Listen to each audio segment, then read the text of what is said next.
और मैं आपको बता दूं कि इस वक्त मैं आपसे गुजारिश करूंगा, टीम 24/7 जो तकरीबन 5 माह से शहर कोलकाता पूरे बंगाल में जो है घर घर कूचे कूचे जाकर बाइकॉट मुहिम चला रही है इज़राइल के मुखालिफत में और फ़लस्तीन की हिमायत में। लिहाजा मेरी अइम्मा कराम, मसाजिद के जो जितने भी जो ख़तीब हैं, इमाम हैं, किसी मसलक, किसी फ़िरक़ा, किसी मज़हब से हो, इस वक्त हालात बद से बदतर हैं। रमज़ानुल मुक़द्दस का महीना है और आपको मालूम होना चाहिए था कि रमज़ान मुक़द्दस के महीने में जो है मस्जिद अक़सा की हुर्मत को पामाल किया जा रहा है, वहाँ पे बम गिराए जा रहे हैं, फ़लस्तीनियों को शहीद किया जा रहा है। लिहाजा तमाम अइम्मा मसाजिद से मेरी गुजारिश है, मुतवल्लियान कराम से गुजारिश है, सेक्रेटरी से गुजारिश है और तमाम लोगों से गुजारिश है जो मस्जिद से जुड़े हुए लोग हैं, अपने मस्जिदों में ये ऐलान ज़रूर करें कि जियोनिस्ट यानी इज़राइल और अमेरिका के बने हुए मसनूआत का मुकम्मल बाइकाट करें। आपका मैं शुक्रगुज़ार होऊंगा। एक बार फिर मैं अपने अइम्मा मसाजिद से गुजारिश करूँगा कि कल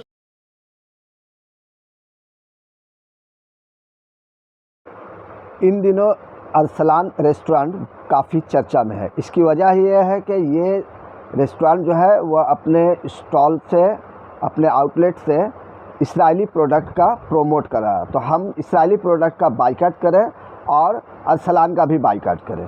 आइए देखिए, जो भी चीज़ इस्राएली प्रोडक्ट का बाइकाट नहीं जुल्म का बास हो, हराम का बास हो, वो चीज़ हराम होता है, जुल्म होता है।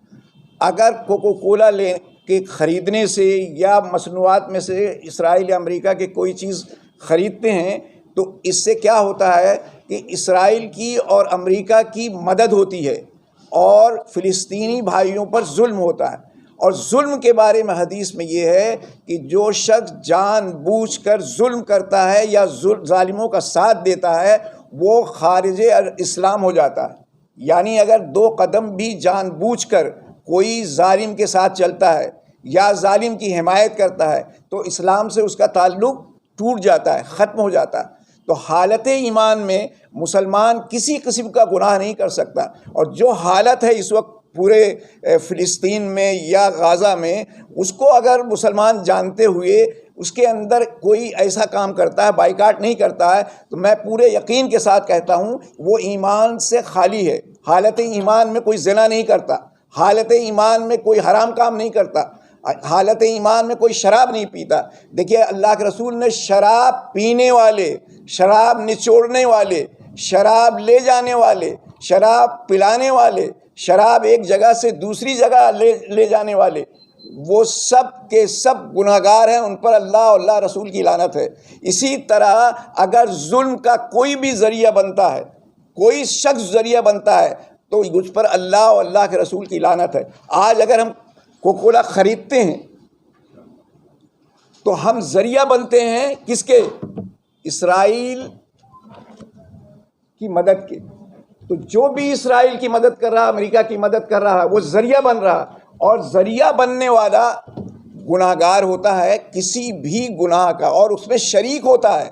आप समझ लीजिए कि जो लोग कोकोला ले रहे हैं या कोई और मसनूआत ले रहे हैं वो इसराइल के जुल्म में शरीक हैं और गुनाहगार हैं।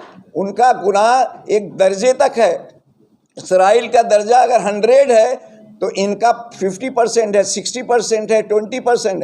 जिस दर्जे से ये मदद कर रहे हैं, अगर कोई ज़्यादा मदद कर रहा है तो ज़्यादा गुनाहगार है, कोई कम कर रहा है तो कम गुनाहगार। तो अगर मुसलमानों को मालूम हो जाए कि जो लोग रेस्टोरेंट में ऐसा कर रहे हैं, उनको बताया जाए कि ये जो रेस्टोरेंट में आप ऐसा कर रहे हैं वो आप इसराइल और अमेरिका की मदद कर रहे हैं और गाज़ा के बच्चों पर और गाज़ा के मजलूमों पर, गाज़ा के मुसीबत ज़दगान पर आप जुल्म कर रहे हैं और ये जुल्म में आप शरीक हैं। अगर ये ठीक से बताया जाए और उनको समझाया जाए तो मेरे ख़्याल से अगर वो ईमान का एक ज़र्रा भी उनके अंदर होगा तो वो कोकोला ख़रीद नहीं सकते, कोई मसनूआत की कोई चीज़ ख़रीद नहीं सकते हैं। तो पहली बात तो ये कि मुसलमानों को मालूम ही नहीं है कि वो ज़रिया बन रहे हैं इसराइल की मदद का, अमेरिका की मदद का, अगर वो बाइकाट नहीं कर रहे हैं। अगर आप पूरे तौर पे बताएं कि अगर इस जुल्म में आप शरीक होते हैं तो आपको हदीस के मुताबिक, अल्लाह के रसूल के हुक्म और फरमान के मुताबिक आप खारिज अज़ इस्लाम हो जाते हैं। जुल्म कोई मामूली चीज़ नहीं है।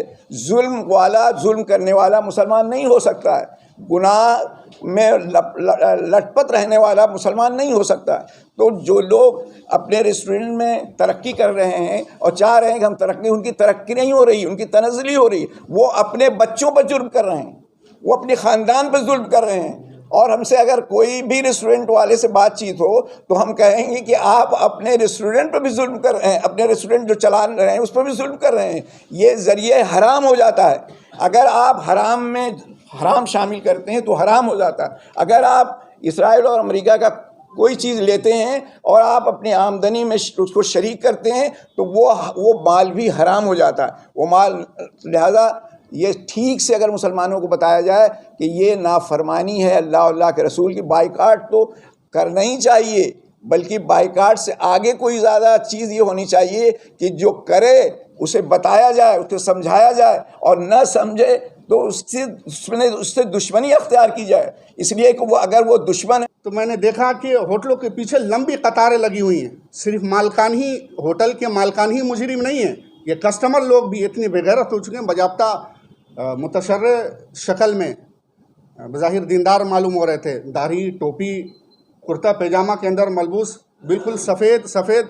और वो हलीम लेने के लिए, हलीम के साथ जो ऑफ़र लगा हुआ था उसके साथ कोका कोला जो है फ्री, उस ऑफ़र को पाने के लिए इस तरीके से जानवरों जैसी हरकत कर रहे थे।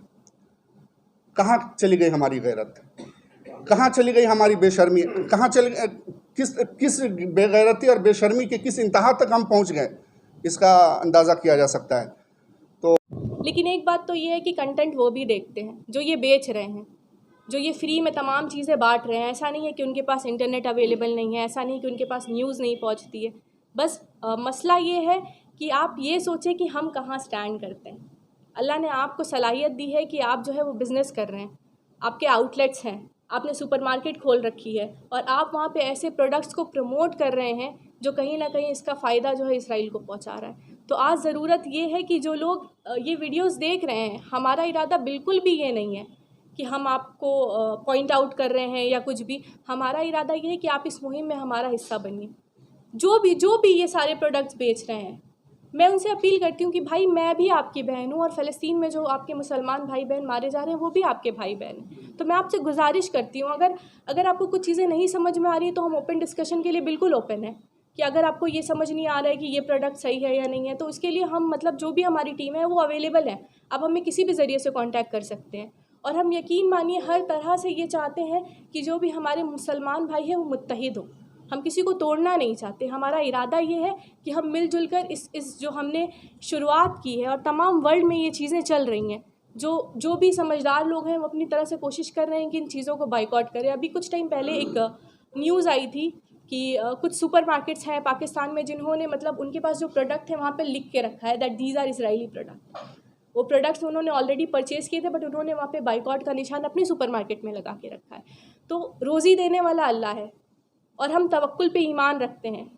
और आज हम जानते हैं कि जो भी हालात इस मुल्क में भी है, हमें पता है कि अगर हमारे घरों में रोज़ी आ रही है, रमज़ान आ रही है, बड़ी मुसीबत है, लेकिन इतना पता है कि अल्लाह तबारक व तआला पूरा करने वाला है और ये हमारा ईमान है।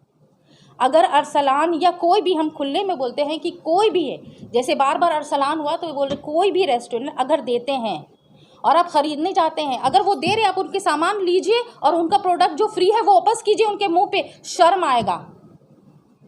आप सामान वापस भी कर सकते हैं, कोई ज़रूरी तो नहीं हमको वहाँ का प्रोडक्ट अच्छा है खाना है। भाई हलीम, हम हलीम खाते हैं ना, कोक लीजिए, हमको नहीं चाहिए। आप प्रमोट कर रहे हैं, आप रखिए, उनका सामान सड़ेगा। बाइकआउट ऐसे भी हो सकता है। बड़े बड़े मुस्लिम रेस्टोरेंट है शहर कोलकाता में, बड़े मशहूर रेस्टोरेंट, वो हलीम के साथ जो है कोको कोला दे रहे हैं। उनके रोकने के बावजूद भी वो बिज़नेस को ज़्यादा तवज्जो दे रहे हैं। तो ये तो कोको कोला जो लोग दे रहे हैं वो बेगैरत लोग हैं। उनके पास दीनी हमीयत और दीन के नाम की गैरत है ही नहीं। वो दुनियादार है और दुनिया के बिल्कुल दीवाने बन चुके हैं। उनको इसके लिए जितना भी शर्म दिलाया जाए वो कम है। ये बेशर्मी की बात है और हर तबके के लोगों ने इसमें शिरकत की, ये बहुत खुशी की बात है। लोगों को चाहिए कि मोहब्बत के इस पैगाम को फैलाएं और इसके लिए जो भी वो मेहनत कर सकते हो, कोशिश कर सकते हो, वो करें, क्योंकि आज का दौर नफ़रत फैलाया जा रहा है आज के दौर में, और मोहब्बत मिटाई जा रही है। तो इस किस्म की पार्टियां जो हैं वो मोहब्बत को फैलाने वाली हैं और नफ़रत को मिटाने वाली हैं।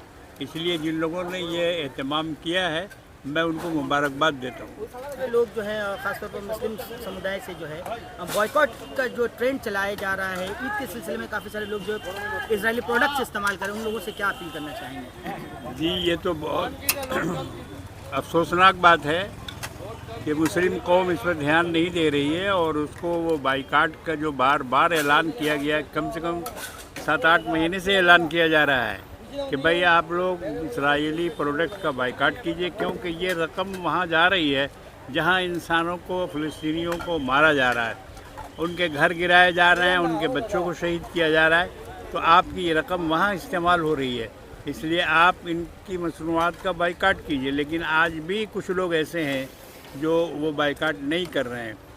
तो ये मैं अपील करूँगा मुसलमान भाइयों से भी कि ईद की ख़रीदारी के वक्त वो इसका ध्यान रखें कि अपने गाज़ा के मुसलमान भाइयों के लिए जितना वो जमा कर सकते हैं, जिस कदर फ़ंड इकट्ठा कर सकते हैं उनको भेजने के लिए, वो अपने ईद की ख़रीदारी को कम करके उस फंड में वो रकम भेजें ताकि उसका सवाब उनको मिले। अरे साहब, इस दुनिया में जो अभी इकोनॉमिक पावर का वर्ल्ड चल रहा है, कुछ भी फ्री नहीं है। If any product is free, you are the product. अगर आपको कहीं भी कुछ भी मुफ्त में मिल रहा है तो आप समझे कि जो है आप प्रोडक्ट हैं। और दूसरी अहम बात कि जो भी आउटलेट्स हैं या सुपरमार्केट्स हैं या फिर क्लाउड किचन्स हैं या जो भी रेस्टोरेंट्स हैं जो फ्री दे रहे हैं, हमें उनका नाम लेना या ना लेना ये बहुत छोटी सी बात है। जो प्रोडक्ट लेने जा रहे हैं वो कंज्यूमर्स हैं। हमारा काम ये था कि हम आपको ये इन्फॉर्मेशन पहुंचाएं कि इस प्रोडक्ट से जो है वो कहाँ फ़ायदा पहुंच रहा है। दोबारा आप जब किसी भी रेस्टोरेंट में जाएं तो आप फ़ौरन कह दें कि अगर आपके पास किल्ली का, कोको कोला का प्रोडक्ट पानी है, हम ये नहीं लेंगे, आप हमें नॉर्मल पानी दीजिए, हमें बिस्लेरी दीजिए, हम कोको कोला नहीं पीते, हम इसको बाइकआउट करेंगे। तो ये जिम्मेदारी जो है हमने अपने ज़रिए से आप तक मैसेज पहुँचा दिया है, अब आपकी जिम्मेदारी है। तो इस बात को आप अपने लगभग 33,000। अगर हम लोग कोई भी सोचते हैं कि प्रॉब्लम गाज़ा है, गाज़ा प्रॉब्लम नहीं है, प्रॉब्लम हम सब मुसलमान हैं। और ये अगर हम लोग इसी तरह से इज़राइली प्रोडक्ट्स ख़रीदते रहेंगे, हम लोग और हिम्मत दे रहे हैं। बीइंग अ वुमन, हम एक औरत होने के हिसाब से एक मदर हैं, और मुझे लगता है एक औरत का सबसे बड़ा रोल हो सकता है इस बाइकॉट में। अगर हम अपने घरों में अपने मर्दों को रोकें कि ये सामान हमारे घर में नहीं आना चाहिए, हमारे बच्चे ये कंज्यूम नहीं करेंगे, अपने बच्चों को एक्सप्लेन करें कि ये जहर ले रहे हैं हम लोग, तो इससे बड़ा रोल एक औरत के होने पे घर पे कोई नहीं अदा कर सकता। तो हम यहाँ से हर एक औरत को अपील करेंगे, ऑल ओवर, सिर्फ मुसलमान को नहीं, ऑल ओवर, कि अगर हम लोग चाहें तो इस प्रोटेस्ट को ज़्यादा से ज़्यादा सपोर्ट कर सकते हैं और कामयाब कर सकते हैं। क्योंकि जिस जगह हम लोग खड़े हैं आज, आप फाइनेंशियली स्ट्रॉन्ग कर रहे हैं ख़रीद करके। ये क्या कर रहे हैं आज, वो गाज़ा पे कर रहे हैं, कल हमारे पैसे हम पर ही इस्तेमाल करेंगे, हम बरी नहीं जाएंगे। हमको ज़्यादा बोलना नहीं है क्योंकि इससे ज़्यादा मैसेज और क्या देंगे। आप पिछले 6 महीने से नहीं, हम लोग कई साल से देख रहे हैं, और हम लोग बोलते हैं हमारे पास अल्टरनेटिव नहीं है। हम अल्हम्दुलिल्लाह इस प्लेटफॉर्म पे ऐलान कर पहले अगर नज़र डालें अपने आप पे, तो हम लोग 2007 के बाद से ही इजरायली प्रोडक्ट के ज़्यादा आदी हो चुके हैं। उससे पहले तो हम लोग सब कुछ यूज़ करते थे, तो आज क्यों नहीं यूज़ कर सकते हैं। तो हम हर एक औरत से अपील करेंगे, बीइंग अ मदर, वहाँ क्या हो रहा है हम लोग सुन रहे हैं, नज़र से देखते नहीं हैं तो दिल को एहसास नहीं होता है। लेकिन अगर आपके बच्चे को कोई आज एक तमाचा मार जाए तो आप पूरे ख़ानदान को उठा करके झगड़ा करने के लिए खड़ी हो जाएंगी और पूरा बैन कर देंगे कि इस परिवार में हमको जाना नहीं है, चाहे वो अपनी सगी बहन क्यों ना हो। बुरा लगता है, और वहाँ रोज़ बाप उठता है और उसको पता नहीं होता है कि सुबह हम अपने बच्चों को क्या देंगे। एक फादर हो गया, सोचिए आप लोग कि अगर आपके पास 2 पैसा कम है, आपके बच्चे आपसे कुछ मांग रहे हो और दे नहीं पाते हैं, तो कैसा लगता है। कंपटीशन करते हैं कि बड़े से बड़े, अभी बोर्ड एग्ज़ाम हुआ ना, सब अपने बच्चों के एडमिशन के लिए परेशान हो रहे हैं कि बेस्ट एंड बेस्ट देंगे, वहाँ बच्चे तालीम से महरूम हैं। एक इंसान होने का पहला हक तालीम, वो महरूम है। हम लोग सोच रहे हैं, हम लोग को एहसास ही नहीं होता है। हमारे वहाँ, मैं सेंट्रल एवेन्यू में रहती हूँ, किचन रेस्टोरेंट है, वहाँ पे वो लोग बिरयानी के साथ थम्स अप दे रहे थे। मेरी बच्ची उनको बोली कि अंकल आपको शर्म नहीं आ रहा है? दूसरे दिन से वो लोग बंद कर दिए। हम नाम मेंशन कर रहे हैं क्योंकि वो किए हैं और वो डिज़र्व करते हैं ये चीज़।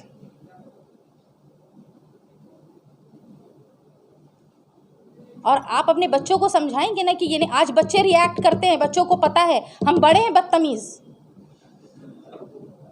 हम नज़रअंदाज करते हैं, हम जानबूझ के सुनना नहीं चाहते हैं, देखना नहीं चाहते हैं, इसलिए जहन पे असर नहीं होता है। और ये इतने टाइम से चल रहा है कि ऐसा नहीं कि कोई इस बात से नज़रअंदाज कर सकता है या उन्हें मालूम नहीं है कि हकीकत क्या है। लेकिन हमारे पास एक प्रिविलेज है, खासियत है कि जब हम ट्विटर पे, फेसबुक पे और यूट्यूब पे कंटेंट देखते हैं कि बच्चों की डेथ हो रही है, औरतों को रेप किया जा रहा है, पूरे हॉस्पिटल्स को जला दिया जा रहा है, जहाँ पर औरतें, जब एक औरत माँ बनती है और उसका ऑपरेशन होता है तो बता नहीं सकते कि किस तरह की वो तकलीफ़ होती है, और उसमें उन्हें जो है दवाइयाँ नहीं मिल पा रही हैं, औरतों को खाना नहीं मिल पा रहा है, बच्चे जो है वो भूख की वजह से मर जाते हैं। बट हम एज अ ऑडियंस क्या करते हैं कि जब हम वो सारे वीडियोस देखते हैं, न्यूज़ देखते हैं, तो कभी अच्छा लगता है तो पढ़ लिया, कभी बहुत ज़्यादा हेवी होने लगता है तो बस वो स्किप कर दिया। ये हमारा रूटीन हो गया है रोज़ का। रोज़ सुबह उठते हैं, कुछ नया देखते हैं, मन हुआ देखा, मन हुआ नहीं देखा। ये जितने भी प्रोडक्ट्स हैं आप देख सकते हैं, मतलब अगर सोचे तो क्या, एक शैम्पू है यूज़ कर लिया, एक चाय का कप है पी लिया। अब आप ये देखें कि इसराइल की फॉर्मेशन जो है वो 1948 के आसपास की है, अभी 100 साल भी नहीं हुए, बट स्टिल इसराइल जो है वो इस दुनिया का सबसे पावरफुल मुल्क क्यों है? Because of business and economics. तो आज हम इसको बाइकआउट करने की ज़रूरत क्यों आ पड़ी है? क्योंकि ये हमारे ही पैसे हमारे ही ख़िलाफ़ जो है वो इस्तेमाल कर रहे हैं। आप देखें कि एक इनका जो मॉडल है वो कितना अच्छा है कि आज हमारे घर में बेशतर जो चीज़ें आती हैं उन्होंने हमारे जहन पर ये अच्छा कंट्रोल किया है कि इनके बिना हमारा काम ही नहीं चलेगा, जबकि मार्केट में बहुत सारे अल्टरनेटिव ऑप्शन हैं, लेकिन इतना आसान बना दिया है, अवेलेबल कर दिया है कि हम फ़ौरन ले लें। अब जैसे कि अभी जो चल रहा है 2 हलीम के साथ 1 कोक फ्री, देखने वालों को लगेगा कि बस 1 कोक है, लेकिन आप ये देखें कि इस 1 कोक से उनको कितना मुनाफा हो रहा है।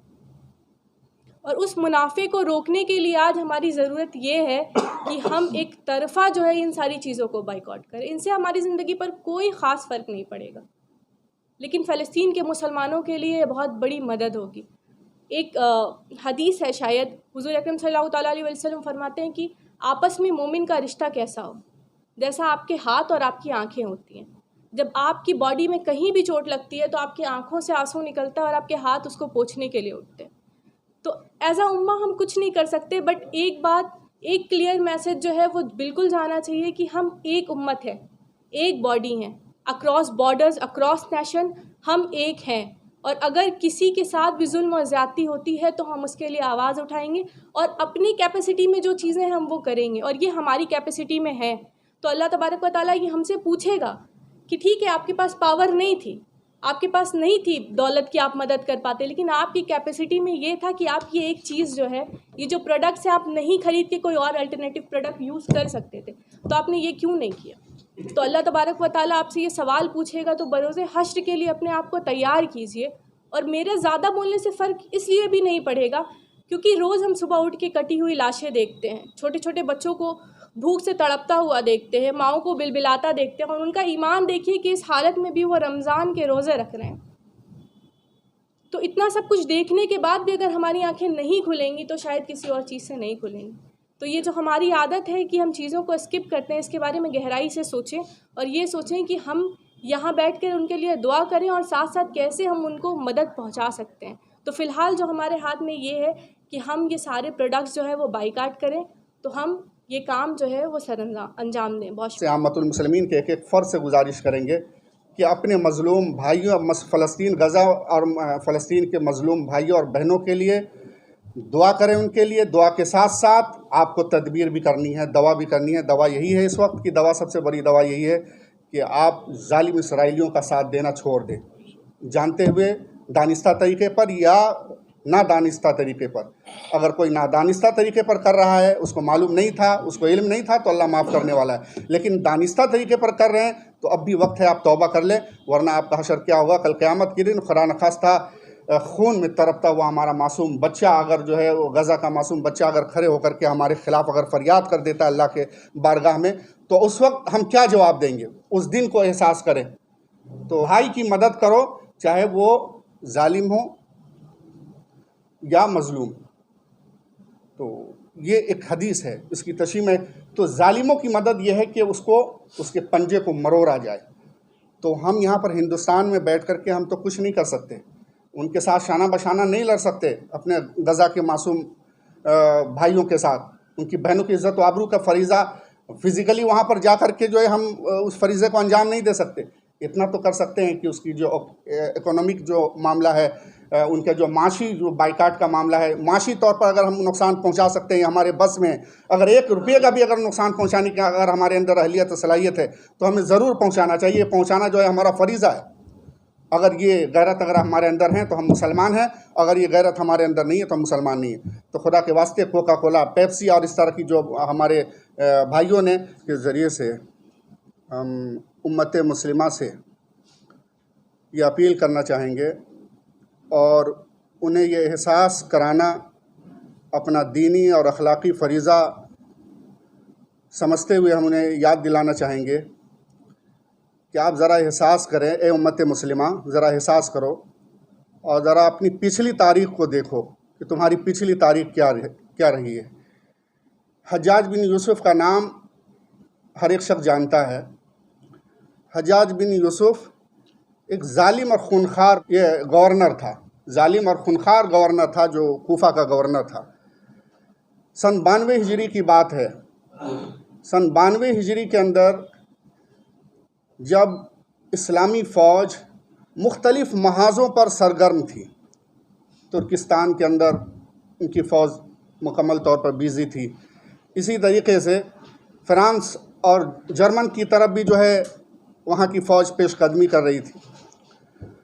मुख्तलिफ़ महाज़ों पर इस्लामी फ़ौज सरगर्म थी और मुकम्मल तौर पर मशगूल थी। लेकिन उन सब के बावजूद एक वक्त आता है कि एक ख़ातून का ख़त जाता है हज्जाज बिन यूसुफ़ के पास कि हज्जाज बिन यूसुफ़, राजा दाहिर ने मुझे कैद कर रखा है, मेरी इज़्ज़त आबरू को ख़तरा है। तो बावजूद उसका ज़ाती फ़ेल कुछ भी हो, उसका ज़ाती कैरेक्टर किसी तरह का भी हो, लेकिन मैं याद दिलाना चाहता हूँ पूरे उम्मत मुस्लिमा को कि आप देखो ये तुम्हारी तारीख़ रही है। गर्चे अमल में कमज़ोर थे लेकिन गैरत उनके अंदर इतनी भरी हुई थी और गैरत के इतने पक्के थे, इतने पुरजोश थे कि उस ख़ातून का ख़त पढ़ते ही जो है वो हज्जाज बिन यूसुफ़ जो है मचल जाता है।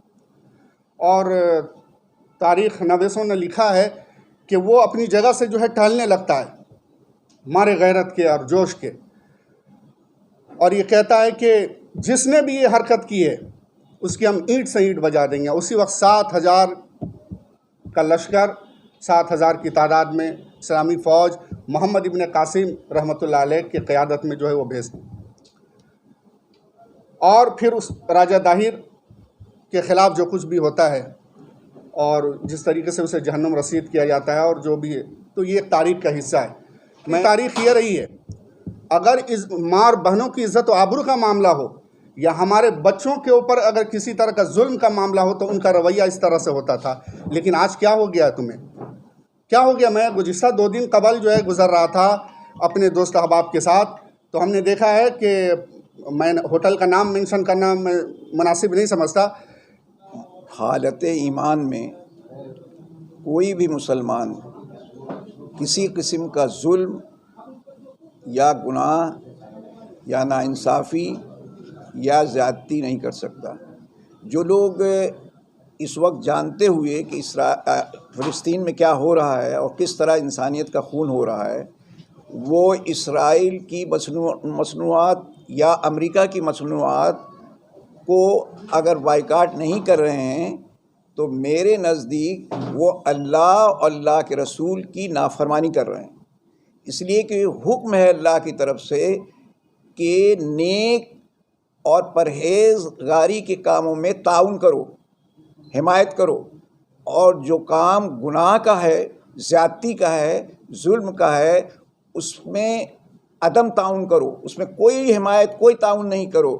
वो अगर दोस्त इसराइल का तो हमारा दुश्मन है, अगर इसराइल का हिमायती है तो हमारा दुश्मन है, इसलिए कि वो दुश्मन के साथ दोस्ती कर रहा, दुश्मन के साथ हिमायत कर रहा। इस तरह की बहुत सी बातें कही जा सकती हैं, और हम पूरे यकीन के साथ कहता हूँ, जो कुछ मैंने इस्लाम पढ़ा है, कुरान पढ़ा है, हदीस पढ़ा है, कोई भी शख्स दुनिया में झूठ हो, हराम की कोई चीज़ हो, गुनाह हो, कभी ज़रिया नहीं बन सकता और कभी हालत ईमान में नहीं रखता।